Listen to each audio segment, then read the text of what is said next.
كيف ستغطي منحة التقاعد التي لا تتجاوز 20,000 دينار شهريا نفقاته ونفقات سيارته عندما يبدأ العمل بتسعيرة الوقود الجديدة في 2016؟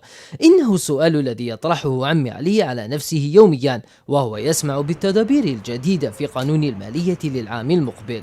مستوى 80 نعمر بصح كان في هذوك كان يدير 1500 لتر هكذا، دوك راهم كل عام يزيدونا، والخدام ما يزيدوش، ونهار يزيدوا له اللي يربح 2 ملايين واش يزيدوا له؟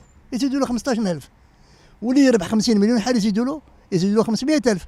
هذا ماهيش عداله.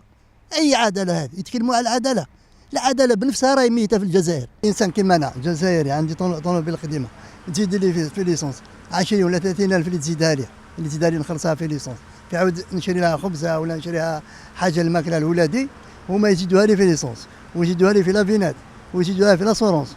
إلا يزيدوا في ما يزيدوناش، خاطر إلا يزيدونا في لاباي ويزيدونا في الخضره ما كان لا يزيد لي، يتما نقص لي كي يزيد لي في ليسونس ويزيد لي في الماكله او نقص لي في الصالير تاعي، نقص.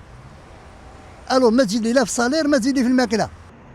محمد يعمل عون أمن في مؤسسة خاصة، صحيح أنه لا يملك سيارة لكن لديه ما يقلقه أيضا، فالزيادة في تسعيرة الوقود سيعقبها زيادات في مختلف المواد، وبالنظر إلى راتبه الذي لا يتجاوز 18,000 دينار فهو يخشى أن يكون ممن يدفعون ثمن القرارات الجديدة. أنا أخلص 18 باه نفوت الضوء يجي 400,000، الماء تجيك 150، الكراء 350. يمرض لك واحد باش تخلص، ما كاش باش تخلص، ما يصدقش، نخاف باسكو ملاح كيما يكون جيبي عامر باش نشري، وكيما بون كي يكون جيبي عامر نشري، بصح كيما يكونش جيبي عامر والله ما فهمنا. كاين قلت لك اللي مرفع توجور يدي قال لي راه قاعد راه يدنا كيما قال لك ربي وخلاص.